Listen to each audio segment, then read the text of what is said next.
Recibiendo con aplausos, muy bien al autor. Bien, bien, bien. Muy bien ese entusiasmo, esperemos que se mantenga así, toda la sesión. Oigan, perdón que venga tan formal, ¿no? Se nota que entonces venimos del trabajo, pero esperemos eso, seguramente va a cambiar, va a ir cambiando, ¿eh? Si me invita el magistrado a otra de sus presentaciones, prometo venir más informal también.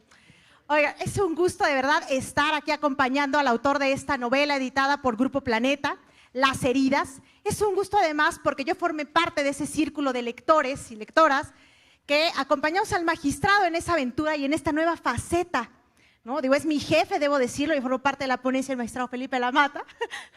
No voy a hablar mal, ¿verdad? Evidentemente de la obra, no, pero fue de verdad un gusto ver esa evolución además que tuvo ese primer escrito que yo recuerdo que relataba sobre Mixcoac, su barrio, y de ahí se fue transformando a lo que hoy tienen en sus manos. Y no solo es además una novela que relata eventos políticos, sino también que descubrimos una faceta muy interesante también del magistrado, apasionada, entregada, relatándonos cosas de amor y hablando a través de una mujer, que yo siempre dije al magistrado, parece de verdad que si esto lo hubiera escrito tal cual una mujer, ¿no? Entonces, es de verdad muy interesante para quienes lo conocemos, encontrar también ese lado tan sensible y que refleja no solamente cómo es él en su vida diaria, sino también, les digo, como magistrado, siempre con un sentido de lucha social y de sensibilidad siempre por las causas de las personas también, digamos, que más lo necesitan en este país. Y qué gusto además que hoy le acompañan dos personajes y bueno, estamos esperando también a la ministra Olga Sánchez Cordero, pero les presento pues aquí a Alejandro Encinas, ¿no? Un aplauso por favor, claro.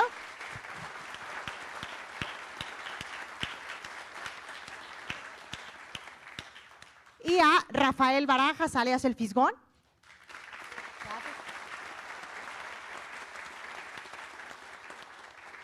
Así que qué gusto para el magistrado que pueda tener el acompañamiento además de dos personalidades que les ha tocado también construir el México que hoy tenemos y por el cual apostamos diario en ese tribunal electoral del cual también forma parte el magistrado. Así que, sin más, le cedo el uso de la voz a Rafael Barajas. Por favor. Claro que sí. Bueno, en primer lugar,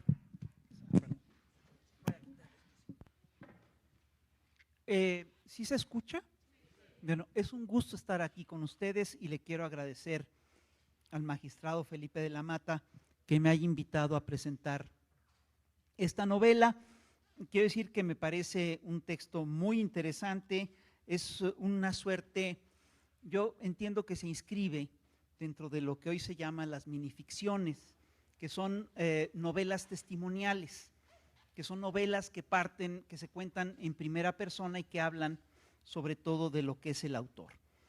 Aquí lo que estamos viendo, lo que tenemos en nuestras manos, es un libro que habla, que es en realidad una crónica de la historia reciente de México, que atraviesa los grandes acontecimientos del país de los últimos años. Habla, pues incluso tiene reminiscencias de lo que fue la Guerra Cristera, habla de lo que fue la reforma política de Reyes Heroles, tiene una columna vertebral muy importante, en una narrativa que nos adentra en las lógicas de la Guerra Sucia, habla de lo que fue el CEU, de lo que fue el 10 de junio, de cómo funcionó, de cuál ha sido la historia del Partido Acción Nacional, habla también de la historia de los migrantes y habla también del cardenismo. Y yo quiero confesarles una cosa, la narrativa me parece muy interesante, suelta, etcétera, pero yo leí este libro, debo confesarlo, con un sesgo. Yo siempre tuve presente que este es un libro escrito por el magistrado Felipe de la Mata y debo confesar que lo que más me interesó fue, sin lugar a dudas, lo que él dice sobre los procesos electorales en México, porque es en parte una crónica reflexiva sobre lo que son los procesos electorales en México y me voy a permitir leer un par de cosas, comentar hacer un par de citas sobre lo que él escribió, ¿no? Él de repente en el libro habla de lo que son, bueno, un paréntesis, ¿no? Unos corchetes. En el libro él cuenta un pasaje en el cual un personaje recibe de estos billetes que se daban en tiempos de la Revolución y que se llamaban bilimbiques. Primero les voy a contar por qué se llamaban bilimbiques. La historia es muy bonita. Resulta que en tiempos de la Revolución los caudillos mandaban imprimir sus propios billetes que tenían valor en las zonas que ellos dominaban durante el tiempo en las que ellos los dominaban. Y con frecuencia los mandaban imprimir a Estados Unidos en una imprenta con un banco norteamericano, y algunos de estos billetes estaban firmados por un presidente norteamericano de banco que se llama William Wykes. Entonces, ya leído en mexicano del norte, se convirtió en bilimbiques. No era William Wykes, eran bilimbiques. Por eso se llamaban bilimbiques estos billetes. Bueno, pero eso es una parte anecdótica. Pero yo sí quiero leer este fragmento de lo que dice el magistrado Felipe de la Mata sobre lo que era el sistema político mexicano de aquel entonces, y me parece muy significativo y muy importante esta visión que tiene precisamente el magistrado. Dice el magistrado sobre lo que ocurría en 1988, dice: seamos sinceros, el PRI no era en esos tiempos un partido, era fundamentalmente un régimen de gobierno que coaligaba y organizaba lo mismo a la burocracia de los tres poderes de la Unión, los estados y los municipios, que a los sindicatos de trabajadores o al campesinado nacional. Para el PRI de ese entonces, todo México era el PRI y del PRI. Quizá por ello su emblema fuera descaradamente la bandera tricolor. En estos tiempos, estoy leyendo salteado, la única forma de realmente participar en política era afiliándote al PRI, en algunos de los tres sectores que lo integran, campesino, obrero o popular, lo que implicaba aceptar sin chistar, con la cabeza baja y sin mayor protesta, cualquier decisión del señor presidente de la República, quien era dueño del único y todopoderoso dedo que elegía a todos los candidatos que habrían de gobernar al país en todos sus ámbitos, incluida la Suprema Corte de Justicia. Luego dice, las elecciones, fíjate qué interesante que esto lo diga precisamente un magistrado del Tribunal Electoral del Poder Judicial de la Federación. Las elecciones eran una puesta en escena y todos lo sabían. Y la mejor muestra fue que en las federales de 1976 solo se registró oficialmente un candidato a la presidencia de la República, el del PRI. El resto de los partidos, incluidos el principal partido de oposición, el Partido de Acción Nacional, señalaron que no habrían de presentarse a esas simulaciones democráticas y declinaron registrar candidato alguno. Y si bien Valentín Campa participó, solo fue moralmente porque compitió por el entonces proscrito Partido Comunista Mexicano y sus votos fueron anulados. Más adelante, el magistrado nos habla, y esto también me parece muy interesante, de lo que fue la reforma política de Jesús Reyes Heroles. Y la verdad, perdón, las observaciones sí son unas observaciones de magistrado. Déjame ver. Espérame, se me está yendo la página.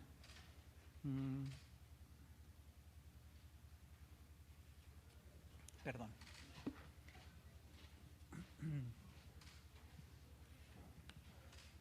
Bueno, plantea una cosa muy interesante. Bueno, de hecho me voy a dar el brinco hasta 1988, ¿no? Habla de Maquío, dice, él y el PAN en 1988 tomaron la decisión de ir por todas y por primera vez en lo que iba del siglo XX, tratar de ganar la elección presidencial de 1988, y eso por sí mismo convertía esa elección en la más competida de la historia moderna de México. Había un candidato de la derecha empresarial que buscaría ganar a toda costa. Hay una parte que es muy bonita, dice: no paramos de rezar ni por un instante, encomendando y encomendando intenciones y peticiones interminables de todos los presentes. Me sorprendió la última de las oraciones petitorias del cura, que además dijo de manera pausada para que todos oyéramos nítidamente su contenido: porque ningún católico fiel cruce su boleta electoral sin olvidar la sangre derramada por los mártires que sufrieron las persecuciones religiosas y las restricciones a nuestra fe que han llevado a cabo históricamente los gobiernos del PRI. Entonces, es una visión muy interesante, ¿sí?, de lo que ocurre en todos estos procesos. Luego, hay una parte que a mí me gusta mucho, que es toda la parte que se refiere a lo que es el movimiento cardenista, ¿sí? Y es una parte en la cual relata, es muy chistoso porque se relata como en primera persona, dice, y está hablando de lo que son las elecciones, dice: recuerdo lo que pasó esa tarde como si fuera hoy. Abrí con mis llaves la puerta de mi casa, era un portón de madera. Me divertía que estuviera cubierto con roca volcánica, porque era habitual descubrir que entre los filos negros de las piedras caminaban grandes arañas, o de repente algún escorpión que nos recordaba que hasta hace unas pocas décadas este era un pueblo apartado de la Ciudad de México. Después de un rato muy largo llegó mi abuela a prender la TV, pues quería ver un reporte de noticias con motivo de las elecciones. La Comisión Federal Electoral se había instalado en sesión permanente y estaban fluyendo los primeros resultados de las casillas. Se reportaba el Distrito 1 de Tula, Hidalgo, algunas casillas de la Ciudad de México, y para sorpresa de todos, Cuauhtémoc Cárdenas, el candidato del Frente Democrático Nacional, estaba encabezando los resultados. Carlos Salinas de Gortari iba segundo y Maquio apretaba a su alcance. El oficialismo empezaba a dar por perdida la capital del país. Por primera vez llegarían a la Cámara de Senadores dos parlamentarios de oposición, Porfirio Muñoz Ledo e Ifigenia Martínez.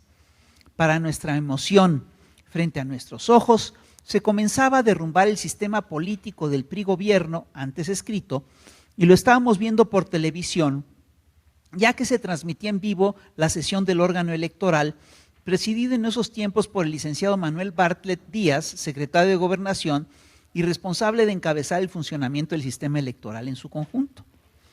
Inesperadamente, Bartlett dio la voz a Diego Fernández de Ceballos, comisionado del PAN ante este órgano, y Ceballos dice: se nos informa en el Comité Técnico de Vigilancia del Registro Nacional de Electores que se cayó la computadora, afortunadamente no del verbo caerse, sino callarse. Sí se está afectando gravemente la información. Unos instantes después, esto fue confirmado por Leonardo Valdés Zurita, comisionado del Frente Democrático Nacional. Y termina diciendo: inmediatamente mi abuela me hizo ver que era muy sospechoso que se detuviera el sistema de información de los resultados de manera súbita y que eso ya la hacía desconfiar de lo que todo el mundo sabía, que estas elecciones serían un fraude, que los resultados serían manipulados por el gobierno para beneficiar a Salinas, el candidato oficial, lo cual fue todavía más evidente cuando el mismo secretario de Gobernación ordenó un receso del órgano electoral para continuar ya entrada la noche.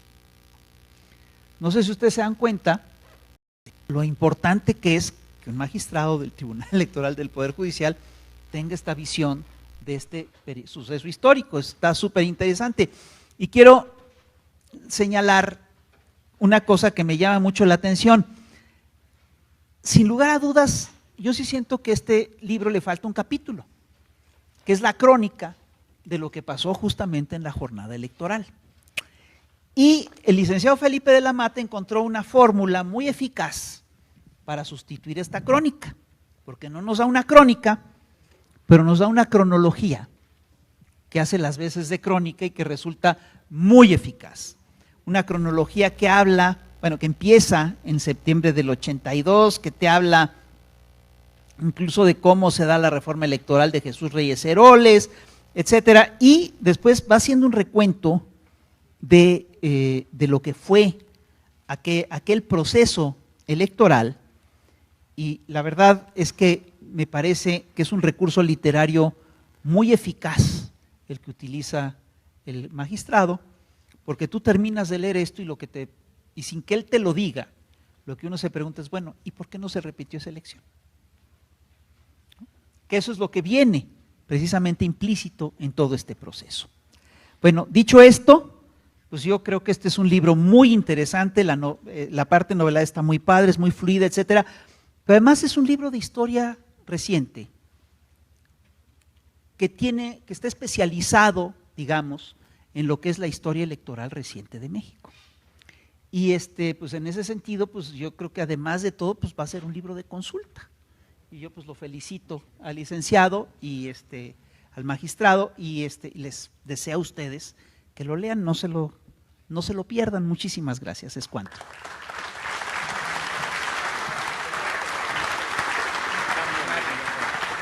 Muchas gracias. Muchas gracias y bueno, yo solo agregaría eso, que yo también recuerdo haber, cuando nos compartía pues estos microrelatos, haber pensado si él se atrevería a publicarlo, porque claro, es una visión hasta cierto punto activista de la visión política del magistrado, de cómo creía también entonces que no había una democracia y que no había las vías, ¿no?, para institucionales para dar cabida también a lo que ya se estaba gestando, al movimiento que se estaba gestando y que no se vio reflejado entonces en esa decisión. Yo también recuerdo haberle dicho que yo eso lo viví en 2006, yo no en el 88 sino en 2006 y también sentí lo mismo, pero bueno, pues ahora nos acompaña también y le cedo el uso de la voz a Alejandro Encinas. Muchas gracias.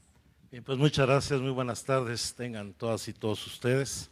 En primer lugar, agradecerle a Felipe de la Mata la invitación a presentar su libro. Hoy no le voy a decir magistrado, hoy venimos en su carácter de la presentación de su primera novela, su ópera prima, que creo que el valor más importante que tiene esta novela es que contribuye de manera muy significativa a mantener vigente y reconstruir la memoria sobre muchos hechos de la época reciente de la vida política de nuestro país, donde da cuenta de heridas muy profundas que se construyeron a lo largo de las últimas décadas en México, pero heridas que tuvieron como consecuencia la transformación democrática de México.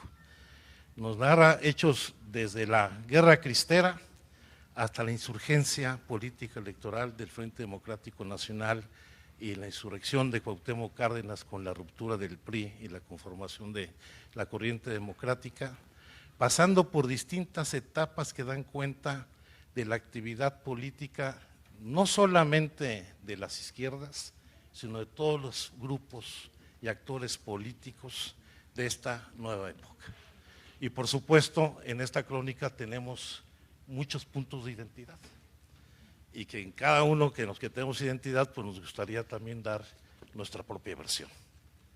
Por ejemplo, ya lo decía Rafael, esta referencia que se hace a la campaña electoral de 1976, cuando López Portillo va como candidato único a la presidencia, el PAN decide retirar su candidatura porque no había condiciones para una elección democrática, y el Partido Comunista Mexicano lanza como candidato independiente a Valentín Campa Salazar, sin registro, sin prerrogativas, con todas las limitaciones que ello implicaba, cuando había que poner en el círculo blanco el nombre completo de Valentín Campa Salazar, con unos crayones de este grueso, y que sin lugar a dudas dio como consecuencia un fenómeno político ante la pérdida de legitimidad de esa elección, que el resultado obtenido por Valentín Campa, que si bien no contaron sus votos,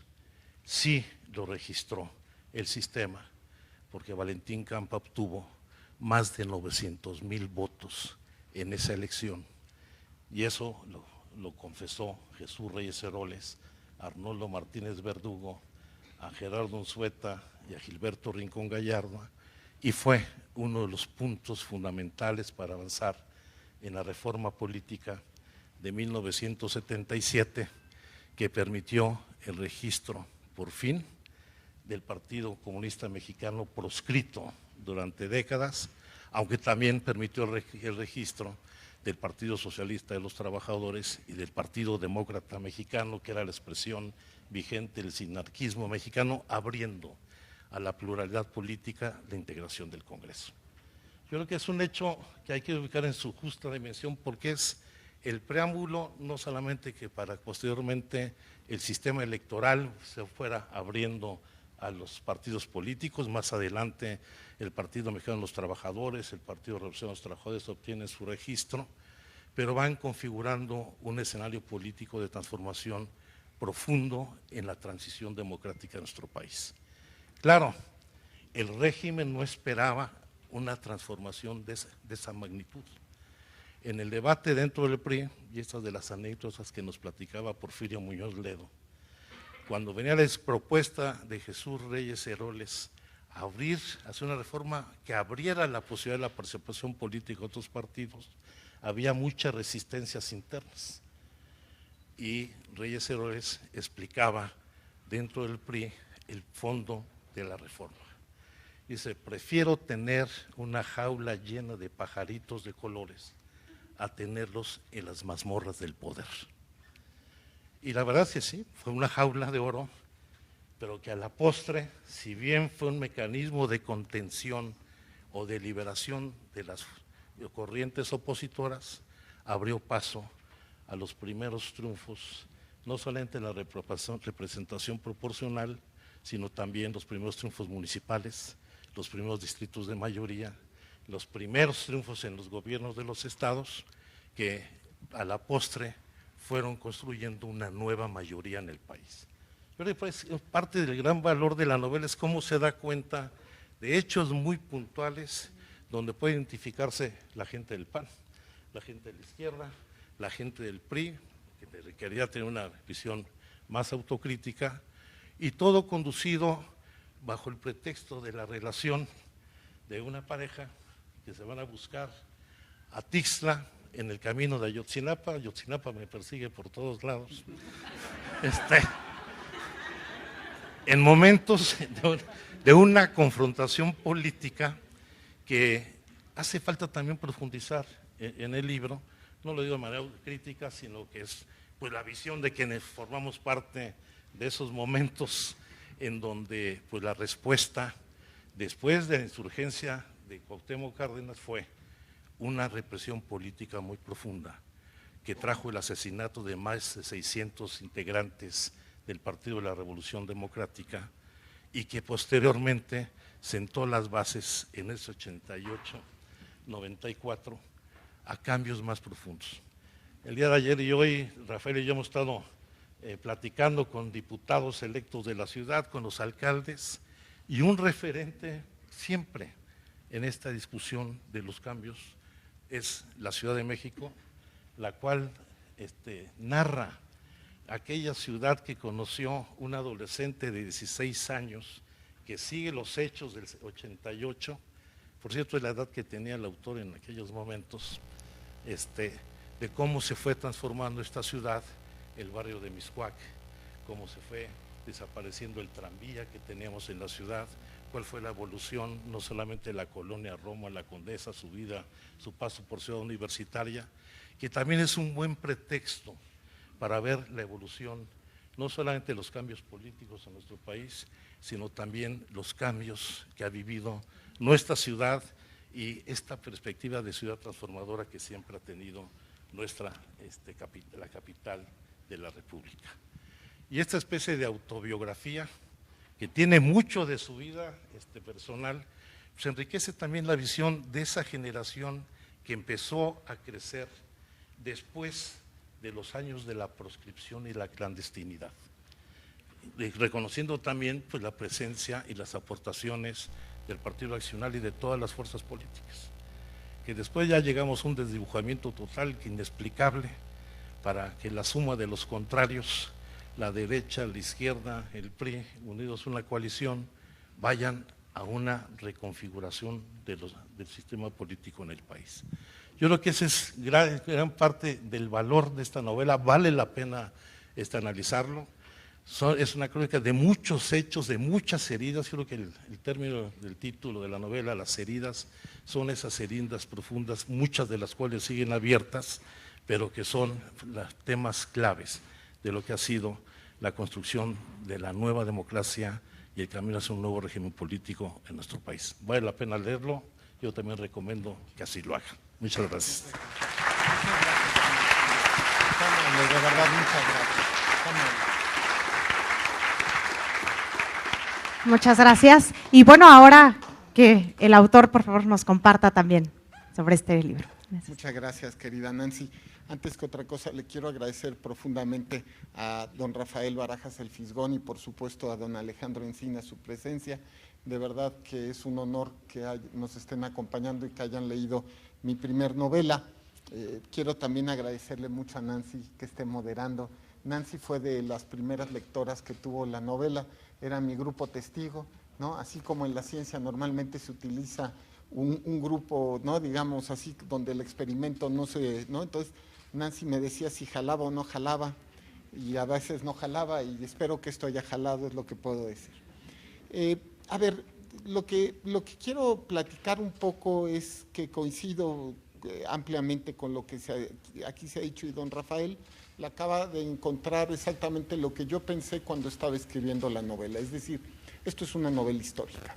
En Planeta la categorizaron como política, pero en realidad mi fin era, por supuesto es política, no significa que sea una cosa y la otra no, pero quise compartir con el público lo que mi generación habíamos vivido en 1988. Lo que para Nancy fue el 2006, para mi generación fue en 1988.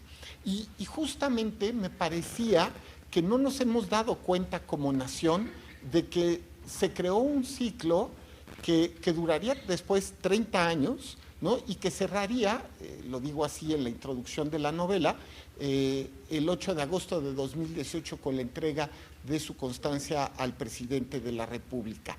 Yo en ese momento, cuando estábamos en el pleno de la Sala Superior y le estaba entregando doña Yanino Talora la constancia, yo estaba diciendo que había sido un privilegio constatar el paso del tiempo y de la historia, y que solo se había tardado 30 años en dar y en girar, y, pues vamos a decirlo, para llegar al momento en el cual un líder de la izquierda pudiera acceder a la presidencia de la República. Y de alguna manera trata de ser la novela, primero es una novela polifónica también, porque pues son dos voces en primera persona, con la contundencia que eso puede llevar hacia la narrativa, pero yo como escritor joven, solo como escritor, pero evidentemente joven, es mi primera novela, como escritor joven, novel, me siento más cómodo diciéndolo así, como escritor novel, era donde sentía a los personajes. Es decir, yo no puedo escribir si no tengo pasión al escribir, se lo dije muchas veces a Nancy. Yo, si no es con pasión, no tengo interés alguno en escribir. Necesito sentir la voz del personaje y desgarrarme con él, ¿no? Sentir el Pozo Meléndez y sentir la muerte cerca y gritar de dolor y sacar la navaja con la cual apuñalan el ojo del Falcon y saber que si no corro me matan. Y si no lo siento así, no tengo nada que narrar.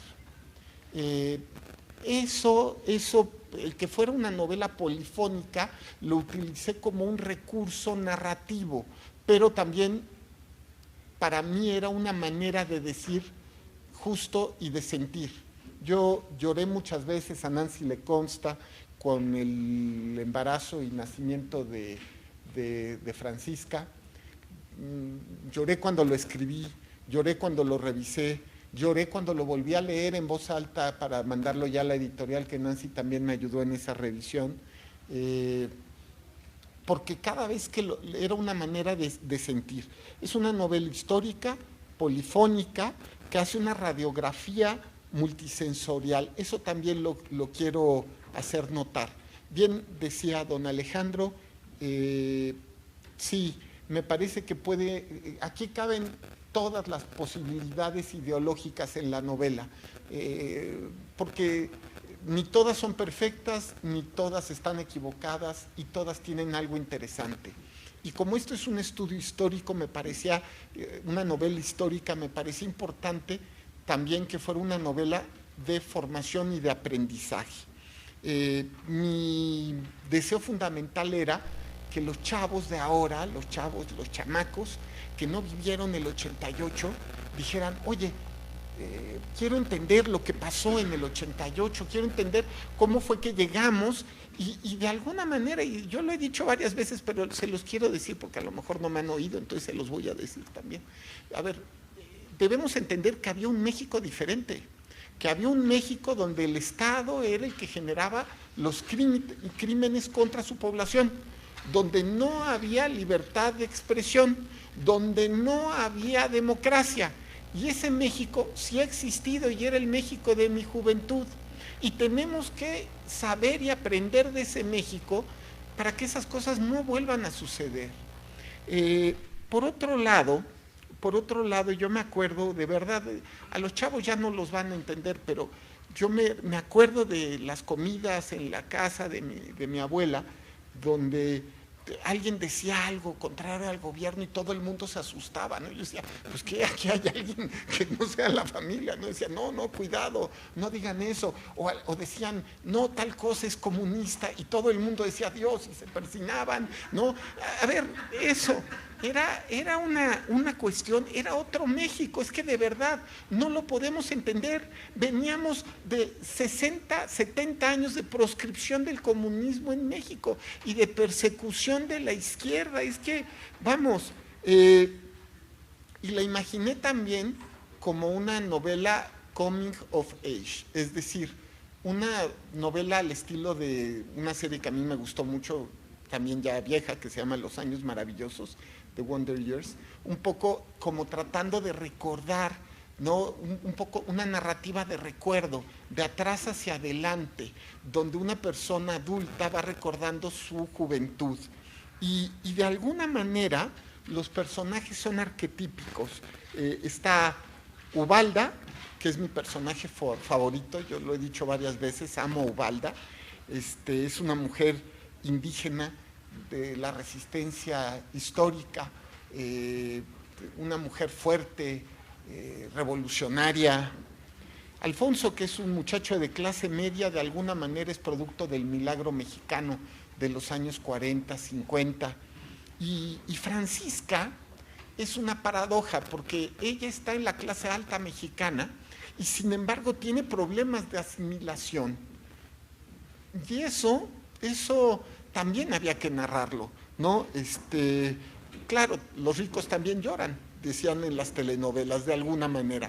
Pero en este caso me parecía que Francisca era la manera en la cual se podía evidenciar también cómo hay una clase alta, pues altamente discriminatoria, eso también es verdad. En fin, traté de identificar en la novela, tampoco lo había dicho antes, pero lo quiero decir, un modelo político que afortunadamente ya no existe. Y de alguna manera recordar pues los sufrimientos de una generación que es la generación, por supuesto, de don Alejandro, de don Rafael, que pues ahora sí que a mí me gustan los toros. Y yo cuando me invitan al ruedo siempre digo que así como hay aficionados prácticos, yo soy aficionado teórico, ¿no? Entonces que yo jamás me bajaré al ruedo, ¿no? Bueno, pues es igual. Yo puedo leer libros acerca de la guerrilla, escribir una novela que tenga que ver con la guerrilla, pero, híjole, no, la verdad no estoy seguro, creo que la pluma es mi arma en dado caso, pero por supuesto que admiro a esa gente, ¿no? Y ahí está justamente el tema, ¿no? Es una novela que nos recuerda los esfuerzos que han hecho las generaciones previas para crear el México que hoy vivimos. En fin, me preguntan a ratos, ¿cuál es la razón por la que se puso a escribir? Pues yo creo que es evidente. ¿Por qué un cantante se pone a cantar? ¿Por qué un pintor se pone a pintar? O sea, pues la razón es fundamentalmente expresarme. O sea, es una expresión artística. Puede ser mala, pésima incluso, una porquería, pero es una expresión artística que necesitaba compartir, que de alguna manera tenía yo que hablarla y compartirla con, pues, con la crítica. Y también eso implica un riesgo, porque como bien dice Nancy, esto siempre tiene riesgos. Pero el riesgo en este caso también vale la pena correrlo, porque de alguna manera no iba a ser el miedo el que me detuviera, no el miedo a la crítica o el miedo a lo fácil o al terreno conocido. En fin. Y bueno, yo cerraría solamente contándoles una cosa más, que es, hice realmente, a pesar de que siempre he estado metido en temas de política desde justo los 16 años, porque salí a la calle en el 88, entré al colegio electoral de la Cámara de Diputados, estuve metido así en cositas, pues cositas de chavito, tampoco crean que nada así, repito, lo mío es la pluma, no otras cosas. Pero, tenía yo, desde entonces leí Proceso, etcétera, ¿no? Y sin embargo, hice una fuerte investigación documental del tema. O sea, cada una de las cosas que se encuentran mencionadas en el libro tiene una investigación documental fuerte. Sí, sí es una novela, pero es una novela histórica con historia puntual. No es así de inventar una cosa, no.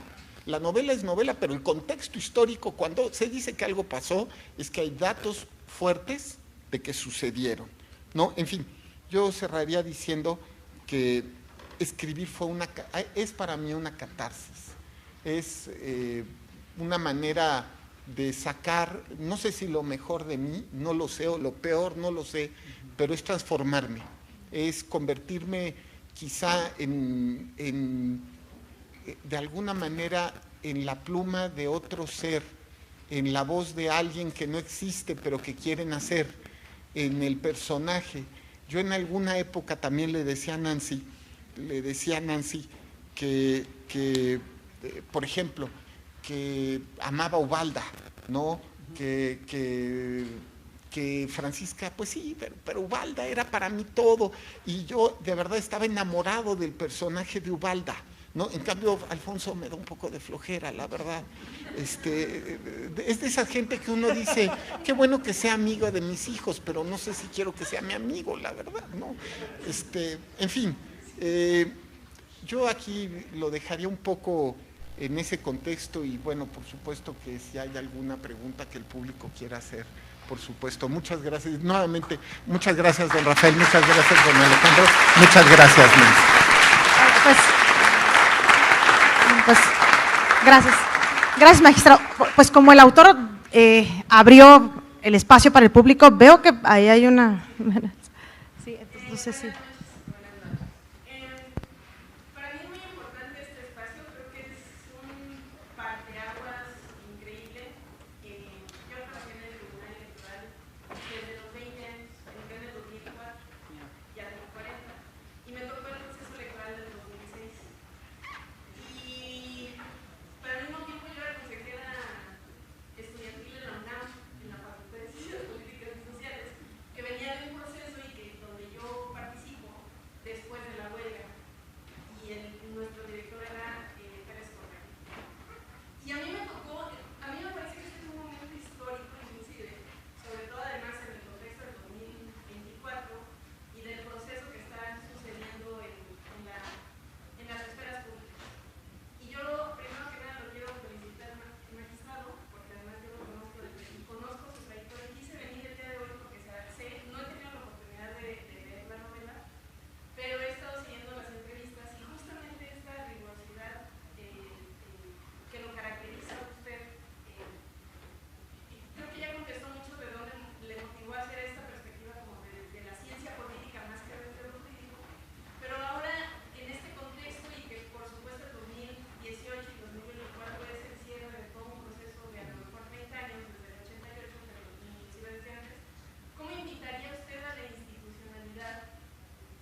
Bueno, pues yo estoy en el tribunal desde 1997. Yo estuve en todas las transiciones que ha tenido el tribunal. Tengo fuertes opiniones en torno incluso al año 2006, pero eso será una cuestión.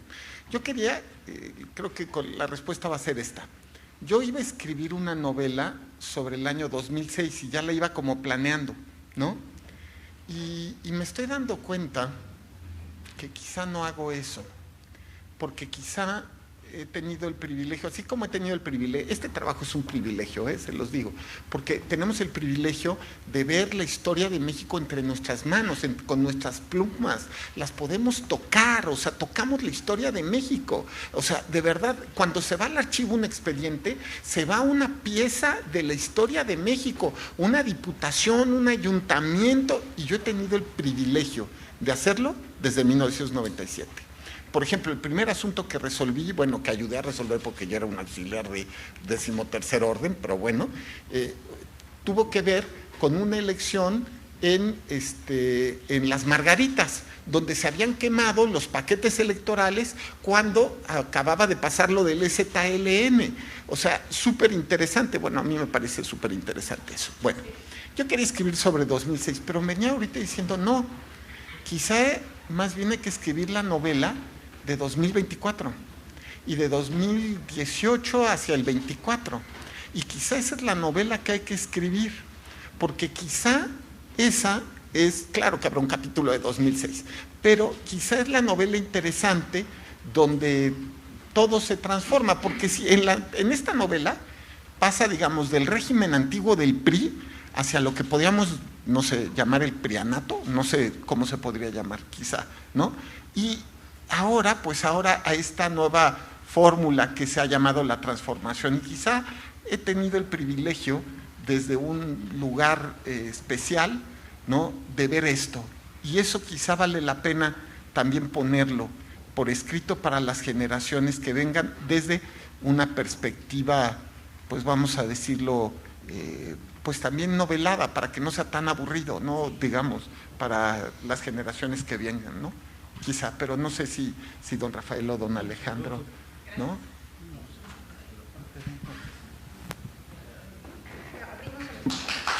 A ver, allá hay 2 preguntas, si quieren 2 preguntas más y ya, ¿no? Sí. Gracias. Muchas felicidades, querido Felipe.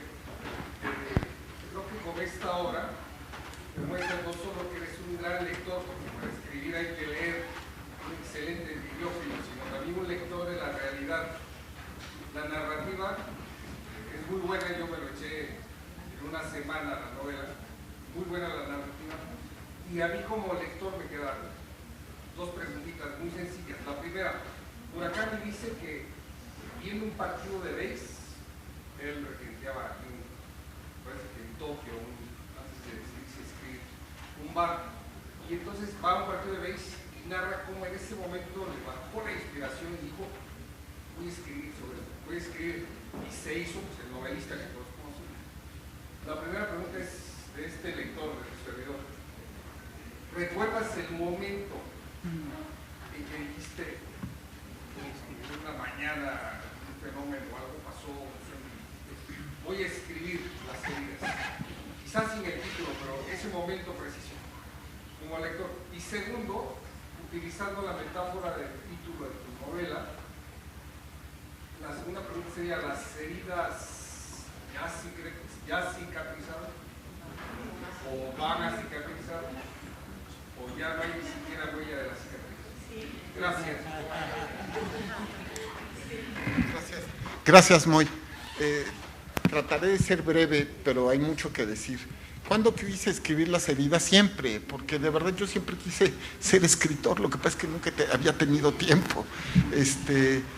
De hecho, coincido que para escribir lo primero que hay que hacer es leer, y hay que leer lo más posible y yo creo que además que te guste leer, porque es eso, o sea, de verdad, yo creo que una biblioteca antes que otra cosa es un plan de vida, Ya me doy a entender, o sea, uno tiene los libros y compra los libros que piensa leer el resto de su vida. No sé si hoy en la tarde, dentro de un mes, dentro de un año, dentro de 10, pero ahí están mis libros y sé que los voy a leer. Bueno, así como una biblioteca es un plan de vida, bueno, también para mí escribir una novela era un plan de vida. Ahora, ¿cuándo fue? El momento en la pandemia. Y para mí fue el momento que de repente tuve un tiempo de ocio, porque normalmente la vida, esta vida práctica, no, o sea, uno tiene que estar sentencias, además soy profe, ¿no? Y escribo cosas de derecho, ¿no? Y entonces, ¿sabes? De repente me encontré a mí mismo, vamos a decirlo así, en un momento pues de ocio, y de repente dije, lo voy a hacer, y ¿sabes?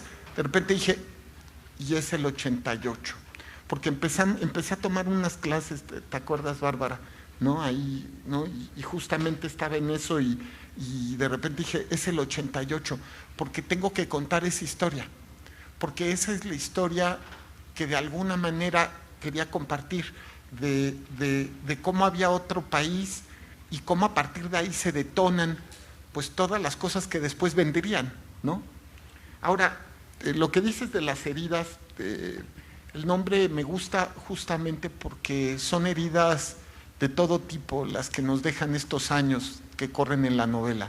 Heridas en tono personal, los personajes que sufren, pero cuando escribía yo lo que ellos sufrían, yo sufría con ellos y lo imaginaba y lo hacía mío y lo sentía y lo lloraba y de alguna manera reflejan también las cosas que yo vivía de joven, porque eso era lo que yo quería poner ahí, justamente eso. O sea, las calles de Mixcoac, la colonia Roma, cuando el temblor del 85, quería yo contar que llegaron los años 90 y seguían habiendo apilados los pedazos de edificios, y seguían ahí tirados los edificios y nadie los recogía, ¿no?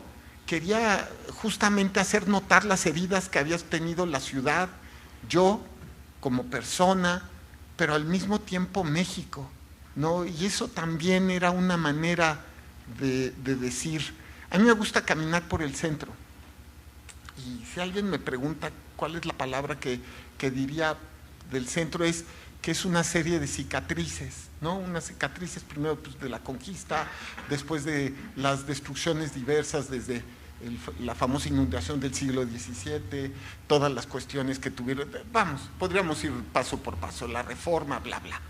Pero, ojo, me parece que al final del día la historia, nosotros no somos más que las cicatrices de nuestra historia, de nuestros dolores. No, obviamente muchas de estas heridas no están cicatrizadas, ¿no? Yo me acuerdo y sigo oyendo historias de personas que vivieron el temblor del 85 en primera persona, y yo estoy seguro que nunca van a cicatrizar esas heridas, ¿no? Yo me pregunto si todo lo que se refiere, por ejemplo, una de las cosas que más me impactó cuando hay datos que parecen verosímiles en torno a que parece ser que Rubén Figueroa abusó de la esposa de Lucio Cabañas y que le embarazó, y Dios mío, o sea, Dios mío, sí, y está relatado en la novela, y yo me pregunto si eso puede cicatrizar alguna vez. Es que es algo, es que todavía no lo puedo creer, me da a entender, o sea, de qué tiene que estar hecho alguien para hacer eso, pero bueno, en fin, lo pongo así, ¿no? Contrario.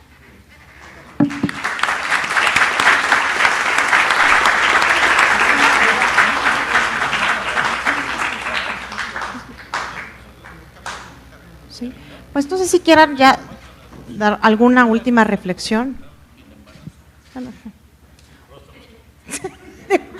Una última reflexión, por favor. ¿No? ¿Sí? Hay una. Sí, os digo, hay una todavía, entonces ya sería esa con la que cerramos. Buenas noches, ¿sí se me escucha? Sí. En primer lugar, felicitar al autor porque me parece que es la única novela que se ha escrito sobre lo que pasó en el 88. Hay novelas sobre el 68, pero no sobre el 88. Y para quienes lo vivimos, porque soy de la generación de usted, y que somos a su vez hijos de los que vivieron el 68, esto se vuelve importante. Lo segundo es una pregunta para el mismo.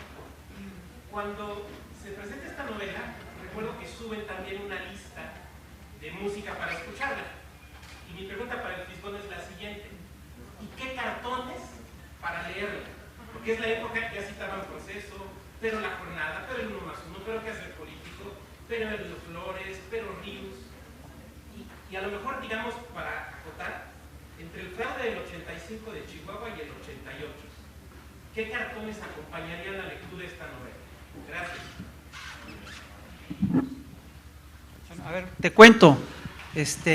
Mira, a nosotros a mí me pasó una cosa muy curiosa en todo este proceso, porque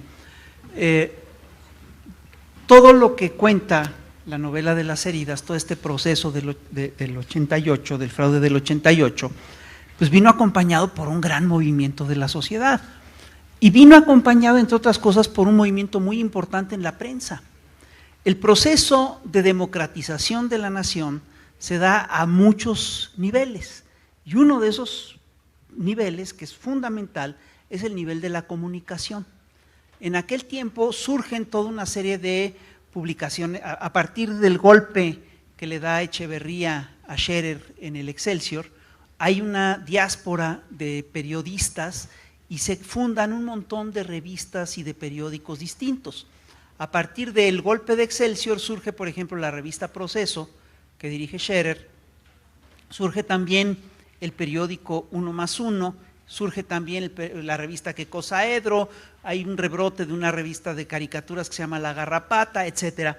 Y yo recuerdo que yo empezaba a trabajar después del 1+1, hubo en el 1+1 una fractura y se formó La Jornada. La Jornada se funda en el 84 y La Jornada, y yo empiezo a trabajar en La Jornada junto con otros colegas, notablemente con Manuel Ahumada, con Magú, con Antonio Helguera, con Rocha. Y pues sí, yo sí creo que los cartones, a nosotros nos tocó vivir todo este proceso hasta en primera persona. Los cartones, yo te diría los cartones míos y de mis colegas, porque nos seguimos todo ese proceso. Y de hecho fue muy curioso porque es la primera ocasión en la cual lo que ocurrió es que hubo un candidato, hubo una contienda electoral de a de veras. Hubo 3 candidatos electorales de a de veras, que de veras competían por ganar la presidencia. Uno, por supuesto, era Carlos Salinas de Gortari, pero también competía Maquio y también competía Cuauhtémoc Cárdenas. Y con Cuauhtémoc Cárdenas además estaban Rosario Ibarra de Piedra, Eberto Castillo y Superbarrio Gómez, es decir, toda una pléyade de gente. Entonces, los cartones de esa época ahí están y están en La Jornada. Y te voy a contar una anécdota de lo que ocurrió ahí en La Jornada y que era muy chistosa. Bueno, a mí me parece que te refleja mucho lo que era ese periodo y yo cuando estaba leyendo el libro me acordaba de esto. Fíjate que en aquel entonces, en cuanto el presidente, en cuanto se designaba al candidato del PRI, se daba por sentado que se iba a ser el presidente de la República, ¿no? Yo recuerdo incluso unas entrevistas que le hacen a los priistas cuando nombran a Miguel de la Madrid y eran muy chistosas porque un cuate le pregunta, bueno, ¿y cómo es el presidente? Y empieza a decir, tiene una estatura agradable. ¿Cómo puede alguien tener una estatura agradable o desagradable? Digo, eso te habla del servilismo que había en aquel entonces, ¿no? Pero nosotros en los días previos al destape, porque iban tensando, de la Madrid hizo una cosa muy curiosa, porque puso a desfilar a 6 candidatos por la tribuna y todos hablaron y daban su proyecto de nación y todo eso. Nadie, es decir, no era formalmente una pasarela de candidatos presidenciales, pero en los hechos lo era. Entonces, en el PRI estaban simplemente esperando a que dijeran cuál era el bueno para todos sumarse a la candidatura. Y en esa ocasión ocurrió una cosa muy curiosa, porque yo trabajaba en La Jornada y ya se sabía que próximamente se iba a presentar que se iba a destapar al candidato, y nosotros vimos cómo en la sección de anuncios de La Jornada había unos anuncios listos que decían: la Confederación, la Central de Trabajadores de México apoya a espacio en blanco, porque él es el único que podrá encabezarlo. Es una cosa bastante, era muy chistosa. Entonces nos ocurrió hacer una cosa, que es destapar, éramos 6 moneros, entonces cada monero el mismo día iba a destapar a un candidato distinto. Entonces Magú destapaba, y nos fuimos por orden alfabético. Magú destapaba a Bartlett, yo destapaba a quién sabe quién, luego alguien más destapaba. Finalmente todos destapábamos a alguien, ¿no? Y entonces, para el día que se anuncia toda esta historia, no sé si ustedes recuerdan que hubo una cosa muy curiosa, porque salió del Mazo a decir que el bueno era García Ramírez, ¿no? Y García Ramírez sabía que no era él, se tomó su tiempo, hizo taruga a la prensa y después ya se supo que era Carlos Salinas de Gortari, pero durante un tiempo se corrió el rumor que era Sergio García Ramírez. Entonces nosotros habíamos preparado le pedimos al director del periódico que nos dejara ese día publicar una página destapando nosotros al candidato. Entonces la Unión de Caricaturistas Revolucionarios, ¿no? Destapa a fulano de tal, pero además como había salido García Ramírez primero, luego el otro, primero poníamos a García Ramírez y luego la foto caída y luego poníamos a Salinas, ¿no? Y todos firmábamos diciendo: por favor, ahí le dejo mi teléfono, licenciado, decía Mago. Rocha decía: aunque sea de elevadorista. Yo ponía: lo que sea su voluntad. Ese era el ánimo que había dentro de todo eso. Y quiero decirte que nos lo agarramos a pitorreo. Y era un pitorreo público, porque todo el mundo sabía que era una ceremonia ridícula y absurda y que todo estaba predeterminado. Quiero decirte que publicamos esa página, ¿no? La hicimos así con mucha mala fe, y a los pocos días nos hablan de parte de la oficina del licenciado Carlos Salinas de Gortari. Bueno, yo estoy en mi casa y primero, a Rocha decía: a mí aunque sea un triciclo, ¿no? Y a los pocos días, ¿qué crees, mano? Que a Rocha le llega un triciclo. Y a Magú, que había dicho: ahí le dejo mi teléfono, le mandan un teléfono. Entonces, era Salinas, ¿no? Hablando con todos nosotros, es decir, obviamente, ¿cómo decirte? Es decir, las caricaturas existen, pues, pero era sobre todo un clima ya de carnaval en torno a esa mascarada que era el destape presidencial, ¿no? Entonces, sí, yo creo que hay caricaturas de aquella época que son emblemáticas. Elio Flores hizo varias, Naranjo hizo algunas espléndidas, y la verdad es que, pero ¿cómo decirte? Recrear toda la época era fantástico, era un periodo muy chistoso, porque lo que estaba ocurriendo es que la sociedad ya no se tomaba en serio las lógicas del sistema imperante, ya se las tomaba a pitorreo, y ahí es cuando se empezó a fracturar el sistema. No sé si contesté tu pregunta. Perdón. Muy bien, muy interesante. Con esto cerramos, magistrado, y pues gracias a todas y a todos, y entiendo que va a haber una firma también, ¿verdad?, de los libros. Gracias.